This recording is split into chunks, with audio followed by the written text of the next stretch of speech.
Dear students, कल हम लोगों ने डिस्कस किया था इनवर्स ट्रिग्नोमेट्रिक फंक्शन पढ़ने के लिए फंक्शन को डिस्कस किया था। फंक्शन में दो तरह के फंक्शन पढ़े थे, one function and onto function. Actually क्या है कि जब हमें इनवर्स फंक्शन पढ़ना होता है तो हमें सबसे पहले ये पता करना होता है कि जिस फंक्शन का हम इनवर्स फंक्शन निकालने जा रहे हैं वो वन और ऑनटू है कि नहीं। वन और ऑनटू होने के लिए मैंने आपको डिस्कस किया था कि कोई भी फंक्शन जो वन एंड ऑनटू होगा उससे हम बाइजेक्टिव फंक्शन कहेंगे। क्या कहेंगे? Bijective function.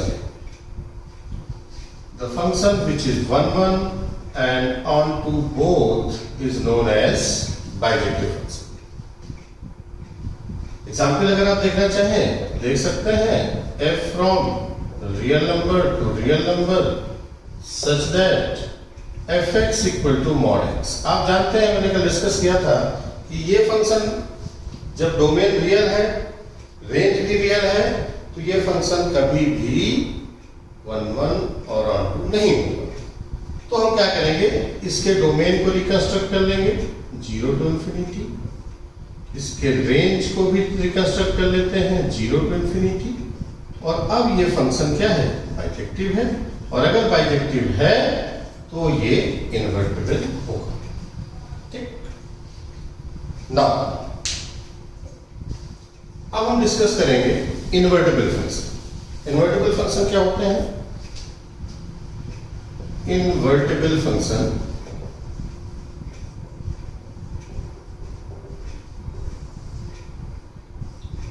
F अगर कोई फंक्शन है सेट A से सेट B में such that fx equal to y for every x belongs to set A is bijective, then f inverse exists and f inverse from y या set B ले रहे हैं तो set B to set A such that f inverse of y equal to x or every y belongs to set B। तो आप देख सकते हैं कि कोई भी फंक्शन इनवर्टिबल फंक्शन है तो उसके लिए डेफिनेशन मैंने लिख दिया है। f अगर कोई फंक्शन डोमेन A से रेंज B पर fx equal to y bijective function है तो उस फंक्शन का इनवर्स एग्जिस्ट करेगा। और f इनवर्स देखिए ध्यान से, f इनवर्स कहां से कहां तक जो है होगा, इस f का जो रेंज है वो f इनवर्स का डोमेन हो जाएगा और f का जो डोमेन है वो f इनवर्स की रेंज हो जाएगी। और ये f ऐसा लगता है, होता नहीं है बट ऐसा लग रहा है कि जैसे इधर से f जब इधर जा रहा है तो इनवर्स हो जाता है। ये हमेशा ध्यान रखिएगा कि f इनवर्स का मतलब कतई 1/f नहीं होता। अगर आपको लगता है कि अभी तक हम लोग यही पढ़ा करते थे कि 2 इनवर्स है तो हम 1/2 लिखते थे, ये नंबर सिस्टम है। लेकिन यहाँ पर f इनवर्स का मतलब कभी 1/f नहीं होगा। f इनवर्स जैसे f एक फंक्शन है वैसे ही f इनवर्स भी एक फंक्शन है। हाँ, f का f इनवर्स तभी चेक करेगा जब वो बाइजेक्टिव फंक्शन। क्लियर? ना अब क्वेश्चन ये आता है बच्चों, सबसे बड़ा क्वेश्चन ये है कि आखिर f इनवर्स को एग्जिस्ट करने के लिए ये बाइजेक्टिव होना ही क्यों जरूरी है? आखिर बाइजेक्टिव होना क्यों जरूरी है जिससे कि f इनवर्स एग्जिस्ट करे? आखिर क्या प्रॉब्लम आ जाएगी अगर फंक्शन बाइजेक्टिव नहीं होगा? अरे भाई हम कह रहे हैं ना फंक्शन f को इधर ले जाओ और f इनवर्स ऑफ y कर दो, ये तो किसी के साथ हो सकता है। नहीं, ऐसा बिल्कुल नहीं है। एक्चुअली है क्या कि देखिए, अब मान लीजिए कि आप एक फंक्शन ऐसा लीजिए जो बाइजेक्टिव नहीं है, उसमें कंडीशन लगा दीजिए बाइजेक्टिव नहीं है। बाइजेक्टिव ना होने के लिए 1 या ऑनटू में से दो में से कोई भी एक गड़बड़ हो जाए तो फंक्शन बाइजेक्टिव नहीं होगा। तो हम एक ऐसा फंक्शन लेते हैं जो ना तो 1 है बट ऑनटू है। जैसे देख लीजिए, ये मैंने एक फंक्शन लिया है, ध्यान से देखिएगा, ये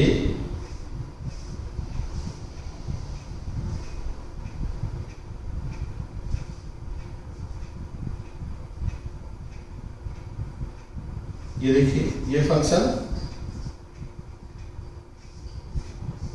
1 1 नहीं है, लेकिन क्या है, 1 1 नहीं है लेकिन ऑन टू है, क्योंकि राइट साइड में कोई एलिमेंट बच नहीं रहा। अब आप जब इसका अगर जबरदस्ती इनवर्स एग्जिस्ट कराएंगे तो आप सोचिए, यहाँ एफ इनवर्स होगा तो जो इसका डोमेन है वो रेंज हो जाएगा एफ इनवर्स का, जो रेंज है वो डोमेन हो जाएगा। कैसे? देखिए, सेट वाई इधर आ जाएगा, सेट एक्स इधर आ जाएगा, और आप यहां से देखिए सेट वाई में कितने एलिमेंट हैं 3, और सेट एक्स में कितने एलिमेंट्स हैं 4। इन्हें देखिए,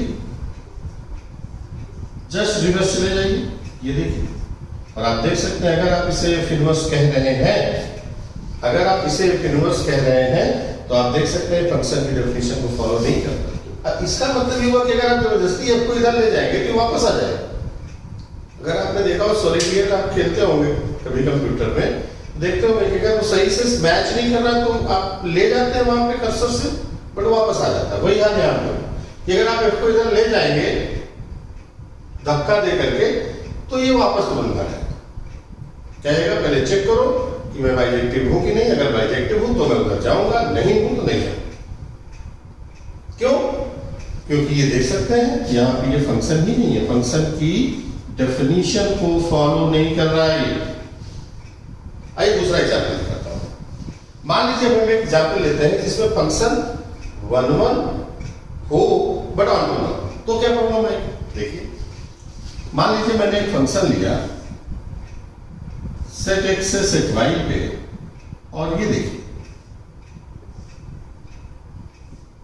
ये यहां से देखिए आपको दिख गया होगा कि ये फंक्शन 1 1 तो है बट ऑन टू नहीं। ऑन टू क्यों नहीं है? क्योंकि राइट साइड में एलिमेंट बच गया, और अगर राइट साइड में एलिमेंट बच जाता है तो हम क्या कहते हैं कि ये ऑन टू नहीं। अब अगर ये ऑन टू नहीं है तो अगर हम जबरदस्ती इनवर्स को एडजस्ट कराना चाहें तो आप देखिए, y से इधर आ जाएगा, x से इधर चला जाएगा, y में 4 एलिमेंट्स होंगे और x में 3 एलिमेंट्स। इमेज बनाइए, ये देखिए, और आप देख सकते हैं अगर ये इनवर्स है, ये फंक्शन की डेफिनेशन को फॉलो नहीं कर रहा है। फंक्शन की डेफिनेशन को क्यों नहीं फॉलो कर रहा है? क्योंकि इधर लेफ्ट साइड में तो कोई एलिमेंट बचना नहीं चाहिए जिसकी इमेज ना हो, और यहाँ तो क्या हो रहा है, लेफ्ट हैंड साइड में 1 एलिमेंट बच गया जिसका कोई इमेज है ही नहीं राइट साइड में। इसका मतलब यहां से फिर से हम कहेंगे ये फंक्शन नॉट अ फंक्शन, ये फंक्शन है। तो आपको बच्चों क्लियर हो गया होगा कि आखिर हमें इनवर्स फंक्शन एग्जिस्ट करने के लिए जरूरी क्यों है कि फंक्शन क्या हो, बाइजेक्टिव। बाइजेक्टिव नहीं होगा, मैंने 2 एग्जाम्पल दिए, 1 1 है, यहाँ पे ऑन टू नहीं है, तो क्या प्रॉब्लम आ रही है? फंक्शन एग्जिस्ट नहीं कर रहा है एफ इनवर्स, और यहाँ देखिए फंक्शन की डेफिनेशन फॉलो नहीं हो रही है। यहाँ क्या है, 1 1 नहीं है बट ऑन टू है, और जैसे ही हम इसको जबरदस्ती एफ इनवर्स को साइड ले जाते हैं देन प्रॉब्लम क्या आ रही है कि इधर सिंगल एलिमेंट की 2 इमेजेस हो जा रही हैं, जिससे हम कहेंगे कि ये फंक्शन ही नहीं। तो आपको समझ में आ गया होगा क्लियर कट कि हमको फंक्शन के बाइजेक्टिव होने के लिए क्यों पढ़ना पड़ा? क्यों? क्योंकि फंक्शन तभी इन्वर्टिबल होगा जब वो बाइजेक्टिव। क्लियर हो गया? आप देखिए,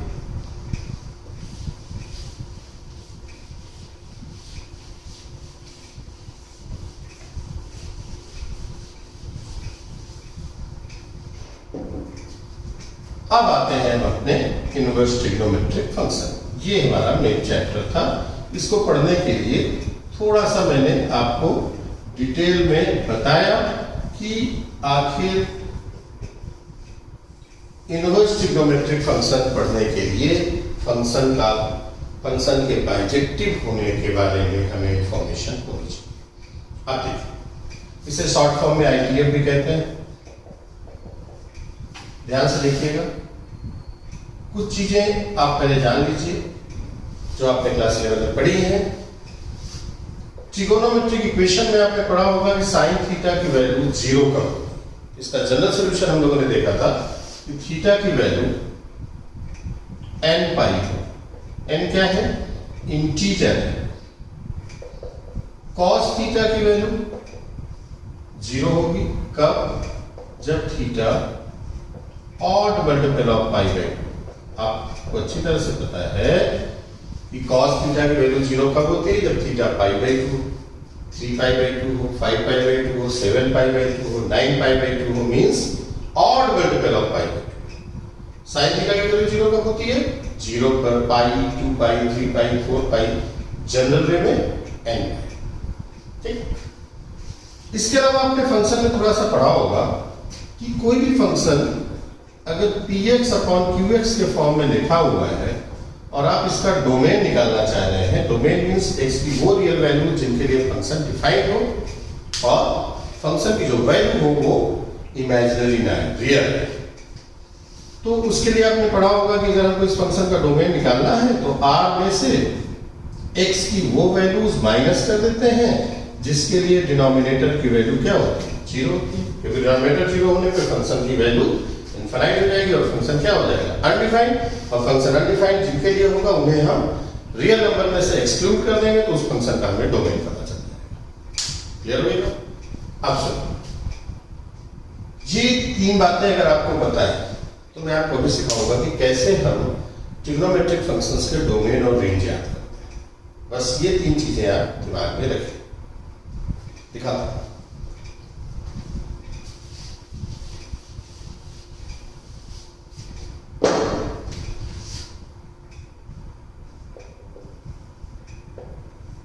ट्रिगोनोमेट्रिक फंक्शन इधर लिखता हूं और इनवर्स ट्रिगोनोमेट्रिक फंक्शन इधर लिखता हूं। ध्यान से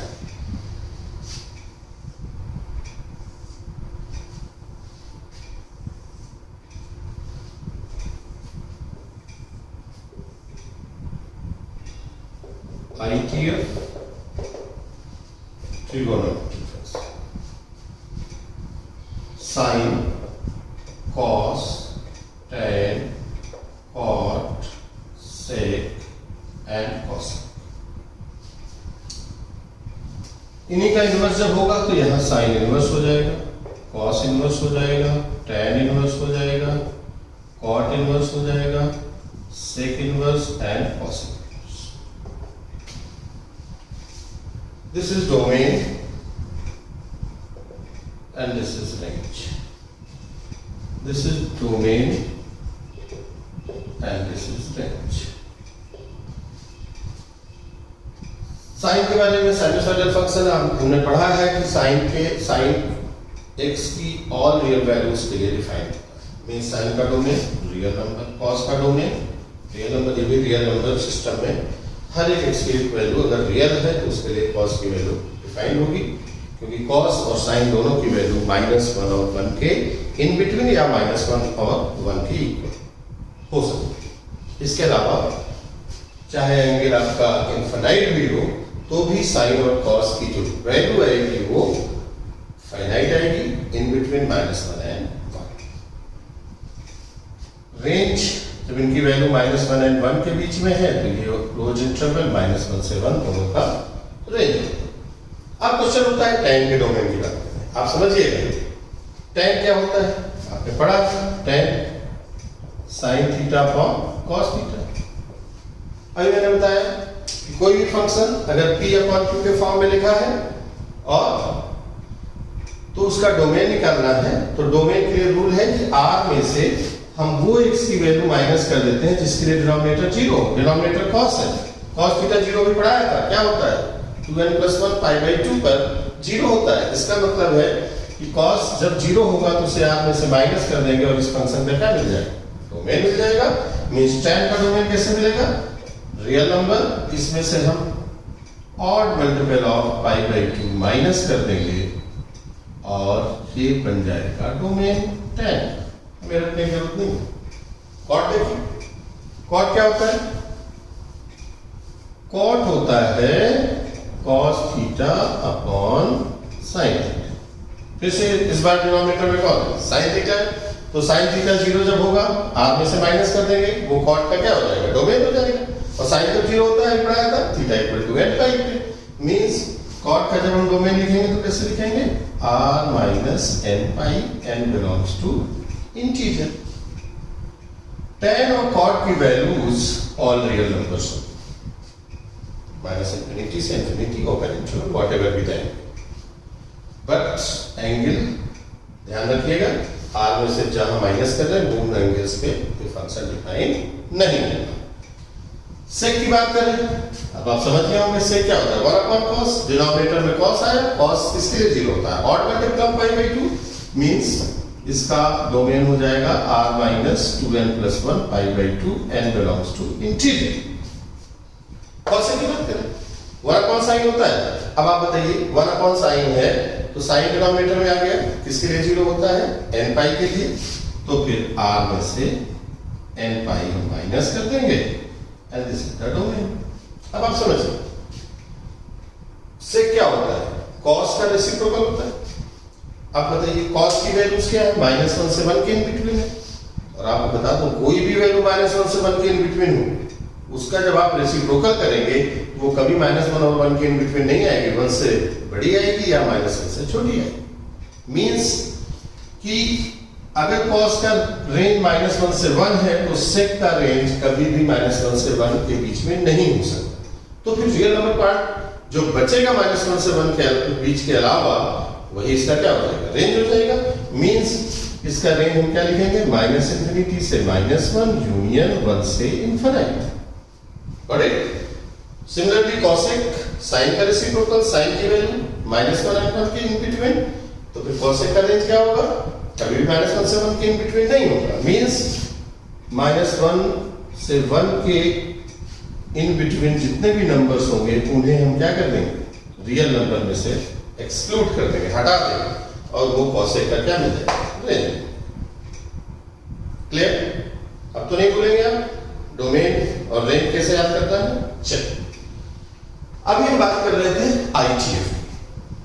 आपको पता है इन्हीं ट्रिग्नोमेट्रिक फंक्शन अगर 1 1 और 1 2 होंगे मींस बाइजेक्टिव होंगे तभी ये इनवर्स फंक्शन एग्जिस्ट करेंगे, और अगर कर गए एग्जिस्ट, एफ इनवर्स एग्जिस्ट कर गया यहाँ पर, तो निश्चित रूप से जो साइन का डोमेन है वो रेंज हो जाना चाहिए, जो रेंज है वो डोमेन हो जाना चाहिए। तो फिर हमको ITF इनवर्स ट्रिग्नोमेट्रिक फंक्शंस के डोमेन रखने की जरूरत ही नहीं। जो ट्रिग्नोमेट्रिक फंक्शंस के रेंज है वही इनवर्स ट्रिग्नोमेट्रिक फंक्शन के डोमेन होंगे। तो साइन इनवर्स का डोमेन यहां से देखिए -1 से 1, cos इनवर्स -1 से 1, tan inverse all real, cot inverse all real, sec inverse -infinity से -1 union 1 to infinity, and cosec inverse -infinity से -1 यूनियन 1 टू इंफिनिटी। क्लियर। लेकिन बच्चों एक पंगा है, जब हम इनवर्स ट्रिग्नोमेट्रिक फंक्शंस की रेंज लिखने जाते हैं तो हमें परेशानी का सामना करना पड़ता है, और इसीलिए मैंने आपको सारी चीजें बताई थी फंक्शन के बारे में कि बाइजेक्टिव होना क्यों जरूरी है। अब आपको मैं दिखाता हूं। आपने अभी देखा यहां -1 से 1 करते चलिए, fx equal to sin x for every x belongs to real. अगर आप ध्यान से देखें ये फंक्शन 1 1 नहीं, सोचिए अगर ये फंक्शन 1 1 नहीं है तो इन्वर्टिबल नहीं होगा, इन्वर्टिबल नहीं होगा तो साइन इनवर्स एग्जिस्ट नहीं करेगा, और साइन इनवर्स एग्जिस्ट नहीं करेगा तो फिर इनवर्स ट्रिग्नोमेट्री पढ़ने का कोई मतलब ही नहीं होगा। इसलिए आपको यहां पर ये फंक्शन 1 1 नहीं है, आप देख सकते हैं बहुत सारे एंगल हैं। आप देखिए f ऑफ 0 देखिए 0 होगा, साइन 0 0 होता है, f ऑफ पाई देखिए 0 होता है, f ऑफ 2 पाई देखिए 0 होता है, मतलब डिफरेंट नंबर्स की जो इमेजेस हो सेम आ रही है, मींस फंक्शन 1 1 नहीं। तो मैंने आपको बताया था कि अगर फंक्शन 1 1 नहीं है तो क्या करेंगे, उसके डोमेन को रिकंस्ट्रक्ट करके उसे 1 1 फंक्शन में कन्वर्ट करना। कैसे दिखाता हूं। ये जो R है इसे अगर मैं -π/2 से π/2 के इन बिटवीन ले आऊं, इसके बीच में -π/2 और π/2 के इन बिटवीन ले आऊं, तो निश्चित रूप से ये फंक्शन 1 1 भी होगा। और देखो अगर आपको साइन का ग्राफ पता हो तो आप ध्यान से देख सकते हैं 0 π/2 π minus pi by 2 and this is minus. मैंने इसका डोमेन रिस्ट्रिक्ट किया है कहां से कहां तक, माइनस पाई बाई 2 से पाई बाई 2। तो आप देख सकते हैं मैं माइनस पाई बाई 2 से पाई बाई 2 तक की अगर बात करूं, इधर वाला हमको हटाना पड़ेगा, इधर वाला पोर्शन भी हटाना पड़ेगा। अब हमारा मेन यहां से लेके यहां तक का ग्राफ बनेगा जब हम रिस्ट्रिक्ट कर रहे हैं माइनस पाई बाई 2 से पाई बाई 2। अब माइनस पाई बाई 2 से पाई बाई 2 हमने इसको रिस्ट्रिक्ट किया तो निश्चित रूप से ये आपका 1 1 फंक्शन होगा। आप देखिए ना, इसके बीच में जितने भी एंगल्स आ रहे हैं, जीरो के इधर आ रहे हैं तो उनकी नेगेटिव वैल्यूज आ रही हैं, जीरो से पाई बाई 2 तक जा रहा है पॉजिटिव को डिफरेंट वैल्यूज मिल रही हैं। इसका मतलब हुआ कि फंक्शन 1 1 होगा। क्लियर हो गई बात? तो इसका माइनस पाई बाई 2 से पाई बाई 2 डोमेन रिकंस्ट्रक्ट किया या रिस्ट्रिक्ट किया जिससे कि जो फंक्शन 1 1 नहीं था 1 1 बन जाए, 1 1 बन जाए और जो पहले से है इसका मतलब है कि इन्वर्टेबल फंक्शन हो जाए और साइन इनवर्स एग्जिस्ट करने लगे। जब तक हम इस डोमेन को यहां रिस्ट्रिक्ट नहीं करते तो साइन जानते हैं क्या होगा, साइन फंक्शन है, आप इधर से इधर लाते, जैसे इधर लाते और छोड़ते ही वापस आता। क्यों जाता? क्योंकि फंक्शन 1 1 नहीं है, 1 1 नहीं है मींस बाइजेक्टिव नहीं है, और अगर फंक्शन बाइजेक्टिव नहीं है तो उसका इनवर्स एग्जिस्ट नहीं है। एंड देयरफॉर जो हमारा देखिए, अगर देखा जाए तो इनवर्स फंक्शन के डेफिनेशन के हिसाब से जो साइन का डोमेन था रियल नंबर, वो रियल नंबर यहां नहीं जाना चाहिए, बट नहीं आएगा। क्यों? क्योंकि अगर हम रियल लेते हैं तो ये 1 1 नहीं है, 1 1 नहीं है, तो फिर निश्चित रूप से इसका इनवर्स एग्जिस्ट नहीं करेगा क्योंकि बाइजेक्टिव नहीं होगा। देयरफॉर हम क्या करेंगे, जहां पे इसको रिस्ट्रिक्ट किए हैं such that it becomes 1 1 and bijective as well, तो हम इसका जो ये डोमेन है इसी को हम इसके इनवर्स ट्रिग्नोमेट्रिक फंक्शन के रेंज के फॉर्म में लिखें। क्लियर हो गई बात? कि आखिर हमने पहले तो बताया था कि इसका डोमेन उसका रेंज, उसका रेंज उसका डोमेन हो जाएगा इनवर्स फंक्शन में। बट आप क्वेश्चन कर सकते थे कि सर ये बताइए इसका तो रियल नंबर डोमेन होता तो फिर आप यहाँ पे माइनस पाई बाई 2 से पाई बाई 2 रेंज क्यों लिख रहे हैं? Because of this you can see, जब हम यहाँ रियल नंबर लेंगे तो ये 1 1 नहीं है, बाइजेक्टिव नहीं है, इनवर्स एग्जिस्ट नहीं करेगा, इसका एग्जिस्टेंस नहीं होगा तो पढ़ेंगे क्यों भाई? एंड देयरफॉर हमारा रेंज क्या हो गया इसका, माइनस पाई बाई 2 से pi by 2 close interval. Clear? Cos inverse का रिस्ट्रिक्शन करना पड़ेगा 0 से पाई, tan inverse minus pi by 2 से pi by 2 open interval, cot inverse 0 से पाई ओपन इंटरवल, sec इनवर्स 0 से पाई यूनियन माइनस कर देते हैं pi by 2, and cosec inverse का माइनस पाई बाई 2 से पाई बाई 2 और 0 माइनस। आप समझ रहे होंगे तो पाई बाई 2 पे sec की जो वैल्यू होती है अनडिफाइंड होती है, इसलिए पाई 0 और पाई के बिटवीन आपका पाई बाई 2 आएगा, उसे एक्सक्लूड कर देंगे। यहाँ माइनस पाई बाई 2 से पाई बाई 2, और आपको मालूम है cosec 0 इनफाइनाइट होता है जो इन दोनों के इन बिटवीन आता है, इसलिए इसको हम क्या कर देंगे, माइनस पाई बाई 2 से पाई बाई 2 जो इंटरवल है उसे एक्सक्लूड कर देंगे। क्लियर? तो आपको समझ में आ गया होगा कि आखिर हमने ये रेंज, यहां जो साइन और tan के जो डोमेन थे वही रेंज नहीं हुए उनके इनवर्स ट्रिग्नोमेट्रिक फंक्शन में, बिकॉज जब वो डोमेन रहते तो वो फंक्शंस चाहे साइन हो, चाहे cos, tan, cot, sec and cosec, कोई भी आपका बाइजेक्टिव नहीं होता, बाइजेक्टिव नहीं होता तो निश्चित रूप से उस फंक्शन का इनवर्स एग्जिस्ट नहीं करता। तो फंक्शन के इनवर्स एग्जिस्ट करने के लिए आप समझ गए होंगे, अब आपको समझ में आया होगा कि आखिर क्यों जरूरी है कि फंक्शन बाइजेक्टिव। अब देखिए, आपने क्लास 11th में ट्रिग्नोमेट्रिक फंक्शन पढ़ा था, उनके डोमेन और रेंज आपको याद थे, नहीं याद थे तो मैंने याद करने का आपको ट्रिक भी बताया। अब तो इनवर्स ट्रिग्नोमेट्रिक फंक्शन हमको पढ़ना है, तो इसके जो डोमेन है वो तो हमें याद होंगे। क्यों? क्योंकि वो ट्रिग्नोमेट्रिक फंक्शंस की रेंज है, वही इसके डोमेन है। और ध्यान से देखिए, जो ये रेंज है ये थोड़ा सा चेंज हुआ है, इसको आपको याद करने के लिए मैं आपको ट्रिक बताता हूं। आप देखिए कैसे रेंज याद है, उसके लिए आप ये फिगर याद विजुअलाइज कर लीजिए अपने दिमाग में। इस figure, this is 0, this is pi by 2, this is pi, you all know और अगर इधर से हम एंटी क्लॉकवाइज चलते हैं तो एंगल पॉजिटिव, और क्लॉकवाइज चलेंगे तो नेगेटिव, तो क्लॉकवाइज चलेंगे ये क्या हो जाएगा -π/2 से π/2।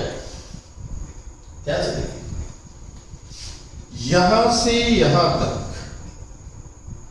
-π/2 से π/2 sine inverse, tan inverse and cosec inverse इनकी रेंज। बस ध्यान रखना है ओपन और क्लोज इंटरवल या एक्सक्लूड करना। अब देखिए साइन इनवर्स की रेंज -π/2 से π/2 क्लोज इंटरवल है, क्योंकि यहां से यहां तक कोई प्रॉब्लम नहीं है इसको। कॉस इनवर्स की अभी बात नहीं कर रहे हैं, पहले tan इनवर्स की बात कर रहे हैं। tan इनवर्स में ओपन इंटरवल लगा दिया। क्यों लगाया?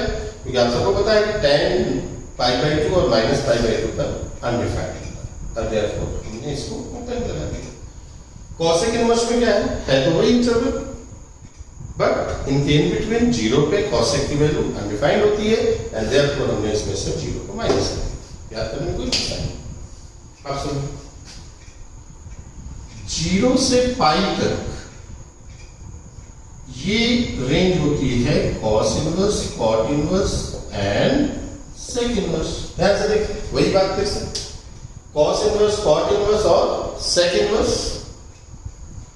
देखिए cos inverse 0 to pi, cot inverse 0 to pi, sec inverse 0 to pi. फर्क देखिए, यहाँ क्लोज इंटरवल, यहाँ ओपन। क्यों? क्योंकि कॉट की वैल्यू 0 और पाई दोनों पे अनडिफाइंड होती है। सेक में हमने π/2 माइनस क्यों किया? क्योंकि हमको पता है कि वो सेक π/2 की वैल्यू अनडिफाइंड। क्लियर? याद हो जाएगी? आते मुझे नहीं लगता कि आपको यहाँ तक कोई प्रॉब्लम हो। नोट भी कर लीजिएगा। अब देखिए, थोड़ा सा फास्ट पढ़ा रहा हूँ क्योंकि बहुत बड़ा टॉपिक है और इसलिए फास्ट नहीं कहूँगा, पर अपनी जनरल जो मेरा तरीका है पढ़ाने का इसी स्पीड में पढ़ा रहा हूँ। आपको अगर आपको कोई डाउट होगा तो उससे जरूर बताइएगा। नाउ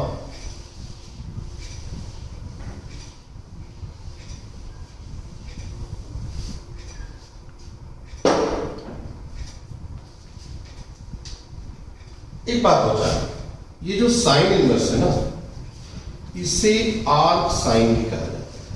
दो जो क्या कहा जाता है? Arc sine. हो सकता है एग्जाम में साइन इनवर्स ना लिखे ऐसे भी, तो आपको मालूम होना चाहिए।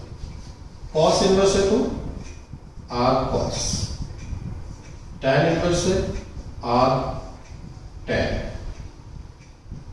कॉट इनवर्स समझ गए होंगे, arc cot, sec inverse arc sec and cosec inverse और कॉसेक। इसका भी मतलब वही होता है, बस नाम आप देख लीजिए, सिंबल देख लीजिए, जिससे कि आपको कभी कोई कंफ्यूजन ना हो। ये लिख के आ जाए तो आप घबरा जाए कि कौन सी नई बला आ गई। तो यू शुड नो कि ये आर्क साइन कुछ और नहीं है, वही साइन इनवर्स। क्लियर? अब आप देखिए यहां से एक चीज ध्यान से, क्या देखना है आपको?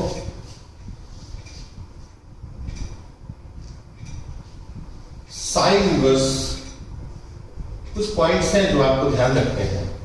साइन इनवर्स मान लीजिए मैंने वैल्यू x मान लिया, इसकी जो वैल्यू है वो वो वैल्यू जो है वो -π/2 से π/2 के इन बिटवीन। देखिए क्यों? साइन इनवर्स की वैल्यू -π/2 से π/2 के इन बिटवीन। इससे फायदा क्या होगा कि हमें एक बात क्लियर हो गई कि साइन इनवर्स x की जो मैक्सिमम वैल्यू है वो π/2 होगी और जो मिनिमम वैल्यू होगी वो क्या होगी? -π/2 होगी। क्लियर? अगर हम cos इनवर्स x के बारे में बात करें तो इसकी मैक्सिमम वैल्यू पाई होगी और मिनिमम वैल्यू 0। देख रहे हैं? आप सोच रहे होंगे कि इसको क्यों पढ़ा है? ये आपको रेंज दिख ही रही है, इसी से क्लियर हो रहा है कि ये मैक्सिमम वैल्यू है, ये मिनिमम वैल्यू है, मैक्सिमम वैल्यू, मिनिमम वैल्यू। अब इस पर एक छोटा सा क्वेश्चन आपसे पूछते हैं। देखिए, हमने कहा if sign inverse x plus sin inverse y plus sin inverse z equal to 3π/2 then find x to the power 2020, y to the power 2020, z to the power 2020 upon 1 plus x to the power 2021, y to the power 2021, z to the power 2020. इसकी value आप समझिए। यहां पर अगर आप ध्यान से देखें तो हमारे पास 1 2 3 वेरिएबल्स x y z और इक्वेशन कितनी है हमारे पास? Single equation. बहुत नाइंसाफी अगर आप ध्यान से देखें कि 3 वेरिएबल ओनली 1 इक्वेशन, कैसे वैल्यू निकालें? यहां पर हम इस कंसेप्ट को यूज करेंगे। कैसे? आपको गिवन है sine inverse x plus sine inverse y plus sine inverse z equal to 3π/2। Sine inverse की जो मैक्सिमम वैल्यू है वो कितनी है? π/2। इस साइन इनवर्स x की भी मैक्सिमम वैल्यू π/2 होगी, साइन इनवर्स y की भी मैक्सिमम वैल्यू π/2 होगी और इसकी भी मैक्सिमम वैल्यू π/2। हम देख रहे हैं कि अगर हम इसको भी π/2 कर दें, इसको भी π/2 कर दें और इसको भी π/2 कर दें तो तीनों का सम 3π/2 हो जाता है। लेकिन एक समस्या है, क्या? कि अगर हम मैक्सिमम वैल्यू को ले रहे हैं, वही हम एक काम कर सकते हैं कि इसको π/2 ना लेकर के π/4 ले लें। π/4 हो सकता है। अगर इसको π/4 लेंगे बच्चों तो और इन्हें π/2 ले रहे हैं तो तीनों का सम 3π/2 नहीं आएगा। तो इन दोनों में से किसी एक को या दोनों को थोड़ा थोड़ा बढ़ाना पड़ेगा। मान लीजिए π/4 यहां दिया तो ये π/2 तो कम से कम π/4 यहां बढ़ाना पड़ेगा या यहां बढ़ाना पड़ेगा या दोनों में हाफ हाफ बढ़ाना पड़ेगा। और आप सोचिए कि जब साइन इनवर्स की मैक्सिमम वैल्यू π/2 है तो इससे ज्यादा तो कभी ये बढ़ ही नहीं सकता, इससे ज्यादा इसकी वैल्यू कभी हो ही नहीं सकती। और जब ये हो नहीं सकती तो इसका मतलब है कि ये जो पॉसिबिलिटी है, जो ये इक्वेशन दिया है, ये तभी पॉसिबल है कि इन तीनों का सम 3π/2 हो जब ये इंडिविजुअली π/2 हो, ये भी π/2 हो और ये भी π/2। क्लियर? और साइन इनवर्स की वैल्यू π/2 कब होगी? जब x क्या होगा? 1 होगा। x क्या होगा? 1 होगा। यहां से x की 1। साइन इनवर्स y भी π/2 तभी होगा जब y की वैल्यू 1 होगी और साइन इनवर्स z भी π/2 होगा जब z की वैल्यू 1 होगी। अब हमें देखिए ना क्या चाहिए? ये x की पावर 2020, y की पावर 2020, z की पावर 2020, ये आप देख सकते हैं 2020। सब जगह x की वैल्यू क्या रखेंगे आप? 1 की पावर कुछ भी हो 1 ही होगा, फाइनाइट नंबर होना चाहिए। यहां भी and this is 3/2. This is the way. Clear हो गया? बोलिए भाई। False. तो मैं बात कर रहा था इस क्वेश्चन, आपको समझ आ गया होगा। आप देखिए यहीं पे क्वेश्चन को चेंज। मेरा अगला क्वेश्चन है, if cos inverse x plus cos inverse y plus cos inverse z equal to 3π, then find x to the power 2021, y to the power 2022, z to the power 2023 upon 1 minus x to the power 2025, y to the power 2027, z to the power 2029 इसकी value. तो आपको समझ आ गया होगा, वो question समझ में आ गया होगा तो ये भी आ गया होगा। यहाँ देखिए ना, फिर से वही बात, cos inverse x plus cos inverse y plus cos inverse z, इसकी वैल्यू कितनी है? 3π। और cos इनवर्स की मैक्सिमम वैल्यू कितनी है? पाई। मींस ये भी पाए पाए पाए, जब ये तीनों कि वैल्यू पाई होगी तो सम जो है 3 पाई आएगा और ये इक्वेशन सेटिस्फाई करेगा। अगर हम कहें कि पाई के अलावा हम उससे कम भी वैल्यू ले सकते हैं तो फिर से सेम प्रॉब्लम, इसको अगर पाई से कम करेंगे, जितना कम करेंगे इन दोनों में बढ़ाएंगे तभी उनका सम 3 पाई आएगा, और हम बढ़ा सकते नहीं क्योंकि मैक्सिमम वैल्यू जो है वो कॉस इनवर्स की कितनी है, पाई। तो फिर इसकी भी वैल्यू पाई होगी, इसकी भी पाई होगी और इसकी भी पाई होगी। कॉस की वैल्यू अगर ध्यान से देखें तो कॉस 180 डिग्री की वैल्यू पाई, कॉस पाई की वैल्यू कितनी होती है, -1, मीन्स x की वैल्यू -1, y की वैल्यू -1 और z की वैल्यू भी -1, और अब ये वैल्यू यहाँ रख दीजिए। ध्यान से देखिए ये ऑड पावर है, -1 की ऑड पावर -1 होगी, ये इवन पावर है, +1 ये -1, ये 1 माइनस ये ऑड पावर, ये भी ऑड पावर, ये भी ऑड पावर, सब -1। This one and this one cancel out. This is -1, minus minus plus, minus plus means 1 -1/2. This will be the value of this expression. Clear होगी बात? तो आपने देखा ये जेई में पूछा गया सवाल है। आपको मैं बताऊं, हमने अभी केवल इतना डिस्कस किया है कि what is the domain and range of the inverse trigonometric function and why these are the domain and range of the inverse trigonometric function, ITF you can say. केवल इतना पढ़ करके हमने ये 2 क्वेश्चन, इस तरह कई क्वेश्चन आपको बुक में मिल जाएंगे, आप देखिएगा। और इसके आगे इतना पढ़ के आइएगा, कल फिर मिलेंगे और कल हम इनवर्स ट्रिग्नोमेट्री के तीसरे पार्ट पे जाएंगे।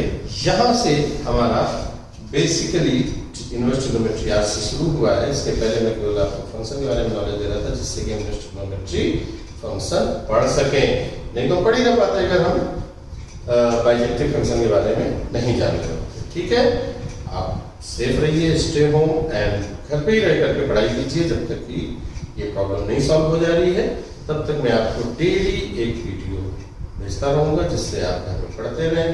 और अगर आपके पास बुक्स ना होंगी तो भी मुझे बताइएगा, मैं आपको व्हाट्सएप नंबर दे दूंगा, उसमें आपको मैं क्वेश्चन दे दूंगा, आप उससे भी सॉल्व कर सकते हैं। कल फिर मिलेंगे, गुड नाइट।